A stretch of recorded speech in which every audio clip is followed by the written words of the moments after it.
Sir Rockline sir, ನಿಮಗೆ ಮತ್ತೆ ನಮ್ಮ ನವೀನ್ ಕೇಳಿದ ಪ್ರಶ್ನೆಗೆ ಕಂಟಿನ್ಯೂ ಆಗಿ, ಈಗ ಕನ್ನಡದಲ್ಲಿ ಡಬ್ ಮಾಡ್ತಾರೆ, 5 ಭಾಷೆನಲ್ಲಿ ಎಲ್ಲ ಭಾಷೆಯಲ್ಲೂ ಬಿಡ್ತೀವಿ ಅಂತ ಹೇಳಿದ್ರೆ, ಅದೇ ಟೈಮಿಗೆ ನಮ್ಮ ಕನ್ನಡ ಸಿನಿಮಾಗಳು ವಾರಕ್ಕೆ 6-7 ಸಿನಿಮಾಗಳು ಬಿಡುಗಡೆ ಆಗ್ತಾ ಇದೆ.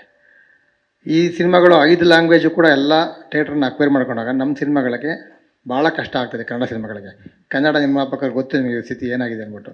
ಇಂಥ ಸ್ಥಿತಿನಲ್ಲಿ ನೀವು ಒಬ್ಬ ನಿರ್ಮಾಪಕನಾಗಿ, ಒಬ್ಬ ಡಿಸ್ಟ್ರಿಬ್ಯೂಟರ್ ಆಗಿ ಏನು ಹೇಳ್ತೀರಾ? ಈ ಪ್ರಶ್ನೆಗೆ ನಾನು ಎಕ್ಸಿಬಿಟರ್ ಆಗಿ ಆನ್ಸರ್ ಮಾಡ್ತೀನಿ. ಡಿಸ್ಟ್ರಿಬ್ಯೂಟರ್ ಆಗಿ ಮಾತಾಡಲ್ಲ, ಇಲ್ಲ ಪ್ರೊಡ್ಯೂಸರ್ ಆಗಿ ಮಾತಾಡಲ್ಲ. ಕನ್ನಡ ಚಿತ್ರಗಳು ಬಂದಾಗ ನಾನು ಒಬ್ಬ ಕನ್ನಡ ನಿರ್ಮಾಪಕನಾಗಿ, ಒಬ್ಬ ಎಕ್ಸಿಬಿಟರ್ ಆಗಿ ನಾನು ಇದಕ್ಕೆ ಆನ್ಸರ್ ಮಾಡ್ತೀನಿ ಅಂತ ಏನಕ್ಕೆ ಕೇಳಿದೆ ಅಂದರೆ, ನಿಮಗೆ ಚೆನ್ನಾಗಿ ಗೊತ್ತು, ಚಿತ್ರಮಂದಿರಗಳಲ್ಲಿ ಚಿತ್ರಗಳಿಲ್ಲದೆ ಚಿತ್ರಮಂದಿರಗಳೆಲ್ಲ ಮುಚ್ಚಿ ಹೋಗ್ತಾ ಇದೆ ಅನ್ನೋದನ್ನು ದಯವಿಟ್ಟು ನಿಮ್ಗೆ ಅರ್ಥ ಆಗಿರಬೇಕು. ಇಂಥ ಚಿತ್ರಗಳು ಬಂದಾಗ ಚಿತ್ರಮಂದಿರಗಳು ಮುಚ್ಚಿರೋ ಚಿತ್ರಮಂದಿರಗಳನ್ನ ತೆರೆದಿದ್ದಾರೆ. ಮುಚ್ಚಿರೋ ಚಿತ್ರಮಂದಿರಗಳನ್ನ ನಾವು, ನನ್ನ ಕಾಟೇರ ಆಗ್ಬೋದು, ನಮ್ಮ ಚಿತ್ರಗಳು ದೊಡ್ಡ ಚಿತ್ರಗಳು ಯಾವುದೇ ಬಂದಾಗ BNC ಸೆಂಟ್ರಲ್ಲಿ ಎಷ್ಟೋ ಚಿತ್ರಮಂದಿರಗಳು ಬೀಗ ಹಾಕಿರೋದನ್ನು ಓಪನ್ ಮಾಡಿದ್ದಾರೆ. ಚಿತ್ರಮಂದಿರಗಳು ಜಾಸ್ತಿ ಆಗ್ತಾ ಇದ್ದಾವೆ. ಇವತ್ತು ವರ್ಷದಲ್ಲಿ ಇಂಥ ಚಿತ್ರಗಳು ಎಷ್ಟು ಬರ್ತಾ ಇದೆ ಅಂತ ನಿಮಗೆ ಗೊತ್ತು. ಒಬ್ಬ ಎಕ್ಸಿಬಿಟರ್ ಆಗಿ ಇವತ್ತು ನಾನು ನೋಡ್ತಾ ಇದ್ರೆ ನನ್ನ ಚಿತ್ರಮಂದಿರಗಳಲ್ಲಿ ನಾವು ಚಿತ್ರಗಳಿಲ್ಲ. ಇವತ್ತು 20 ಶೋ 40 ಶೋ 11 ಸ್ಕ್ರೀನ್ ಇರೋರೆಲ್ಲ ಎಷ್ಟು ಶೋ ಆಗ್ತಾವ್ರೆ. ಈ 6-7 ಸ್ಕ್ರೀನ್ ಕ್ಲೋಸ್ ಮಾಡ್ಕೊಂಡು just they are running 4 or 5 screens. ಚಿತ್ರಗಳಿಲ್ಲ. ಚಿತ್ರಗಳು ಆ ಥರ ಬಂದಾಗ ಖಂಡಿತವಾಗಲೂ ಇಲ್ಲಿ ಎಕ್ಸಿಬಿಟರ್ ಆಗಿ ನಾನು ಹೇಳ್ತಾ ಇದ್ದೀನಿ, ನಮ್ಮ ಕನ್ನಡ ಚಿತ್ರಗಳಿಗೆ ಖಂಡಿತವಾಗಲೂ ಪ್ರಿಫರೆನ್ಸ್ ಕೊಡ್ತಾನೆ ಇದ್ದಾರೆ. ಯಾರು ತುಂಬ ಮುಂಚೆ ಪ್ರಾಬ್ಲಮ್ ಇದ್ದಂಗೆ ಈಗ ಚಿತ್ರಮಂದಿರಗಳು ಜಾಸ್ತಿ ಇದೆ, ಚಿತ್ರಗಳಿಲ್ಲ ಅಷ್ಟೇ. ನಿರ್ಮಾಪಕನಾಗಿ ಇಷ್ಟೇ, we are happy about the releases, what's happening in ಕನ್ನಡಗೆ.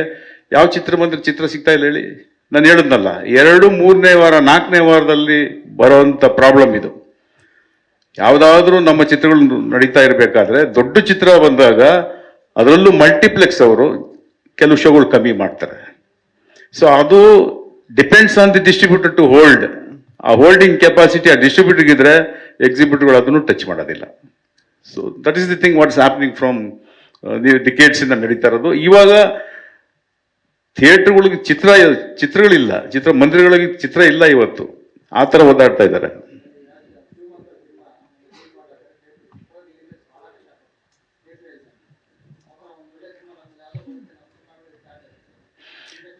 ಎಲ್ಲೋ ಒಂದು ಕಡೆ, ಎಲ್ಲೋ ಒಂದು ಜಾಗದಲ್ಲಿ ಈ ಥರ ಒಂದು ಸಮಸ್ಯೆ ಬಂದಾಗ ಅದೇ ಥಿಯೇಟ್ರೇ ಬೇಕು ನನಗೆ ಅಂದಾಗಲೇ ಈ ಥರ ಸಮಸ್ಯೆ ಬರುತ್ತೆ.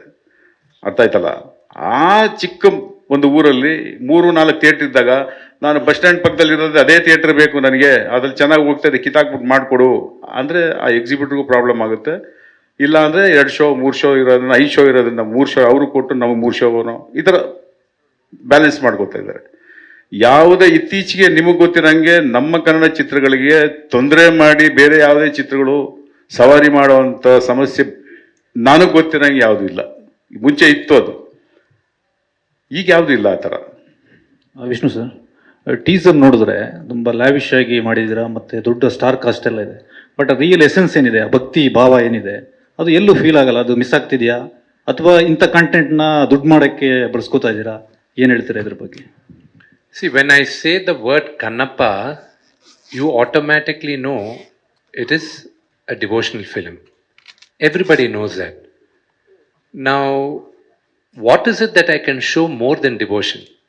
This is a story of Kannappa, his journey. How did he become Lord Shiva's devotee? So that's the arc which we wanted to show in the teaser. That it is not just him giving the eye and becoming Lord Shiva's devotee, but what was his story?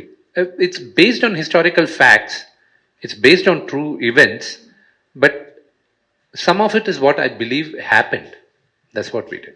ನಿಮ್ಮ ಶೋಲ್ಡರ್ಲಿ ಒಂದು fox ಏನೋ ಇದೆ, ಅಲ್ಲಿ ಅದೇನು ಕತೆಗೆ ಆಗ ಸುಮ್ಮನೆ lavish ಆಗಿ ಸುಮ್ಮನೆ ಮಾಡಿರೋದು? See, he's a tribesman. So how did tribesmen dress in those days? So we took a little liberty in dressing up because I am the hero and my father is the producer. So I just Thank you. Sir, మీ ఆయుధాలు sir ఇక్కడ మీ ఆయుధాలు చాలా బాగున్నాయి, mic కాదు సినిమాలో use చేసినవి. So విల్లు use చేశారు కదా, అది ఏ జంతువు ఎముక, దానికైనా ఏదైనా హిస్టరీ ఉందా అని. మీ దగ్గర కామిక్ బుక్ వాల్యూమ్ 1 వాల్యూమ్ 2 ఉంది, అది దాంట్లో ఉంది. దాని బో కన్నప్ప బో దేంతో చేశారు ఏంటి అని. And that was crafted by his father, Kannappa's father నాదనాథుడు.